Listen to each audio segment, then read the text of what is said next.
Now, Wave 31 Storm Tracker Chief Meteorologist Jeff Castle with 31 Triple Doppler. Well, good afternoon, everyone. Another round of rain, as expected, moving through North Alabama, southern Middle Tennessee. There have been some rumbles of thunder out there, but no severe weather has materialized. And as I'd been telling you the last couple of days, really thought the threat would stay pretty low in our location, and fortunately, that has been the case. Right now, Wave 31 Triple Doppler showing the rainfall extending from Lawrenceburg, southern Middle Tennessee, down into much of Limestone, parts of Morgan and Madison County, and on into Sand Mountain as well. We'll focus in a little closer here, looking with our live radar out of Guntersville right now, picking up on the rainfall near Collinsville, just outside of Fort Payne.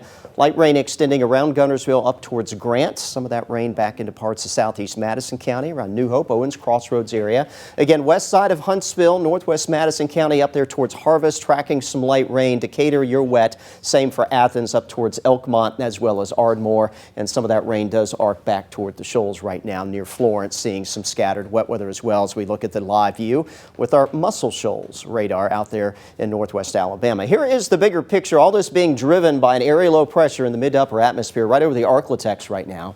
This is going to be lifting its way off to the north and northeast, and as it continues in the general region, some additional rain will come with it. All the severe weather, that has stayed much closer to the coast. Nothing has been able to develop in terms of strong storm activity farther north than that, and so that has been a good thing for us here in the northern part of the state. All right, let's talk about what we are expecting with future radar. This is an update from what Amber had at midday today, picking up on the rain that we have out there right now.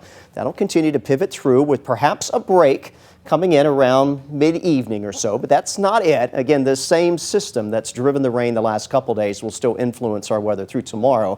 So likely another batch of showers coming in around the midnight hour out there toward the shoals. Heading into tomorrow morning, some additional rain and shower activity expected to develop and lift on through. That'll continue through midday tomorrow and even late afternoon on your Thursday. Still some scattered wet weather, but then finally this system begins pulling away tomorrow night and into Friday, and that will get us back to dry weather and sunshine just in time for the weekend. Severe weather threat has been completely dropped for most of the state. Again, that potential stays closer to the coast, and tomorrow the threat again away from us, the Ohio Valley, and perhaps into parts of southeast Georgia and the Carolinas. We are not expecting any additional threats of severe weather around here, but there is going to be some wind that we'll be tracking. Wind advisory issued by the National Weather Service until 5 o'clock Thursday. May see some winds occasionally gusting above 30, maybe even above 40 at times tonight and through some of the day tomorrow. We'll break down your forecast on the Wave 31 Storm Tracker weather app tomorrow. Again, kind of scattered on the wet weather throughout the day, so keep the rain gear handy.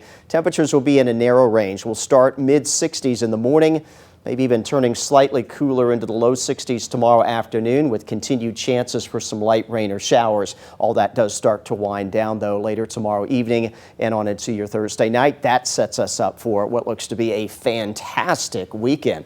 Here's my Wave 31 Storm Tracker 10-day forecast. Still a 50% chance for rain tomorrow, but sun and dry weather back starting on Friday. Some chillier mornings back into the 40s. Not concerned, though, about any frost or freeze potential out there. So I haven't said this yet, but you know what? I'm going to give you all the green light. If you want to start doing the spring planting this weekend, I think you'll be okay because we're not seeing any signs of any cold snaps coming. In fact, quite the opposite.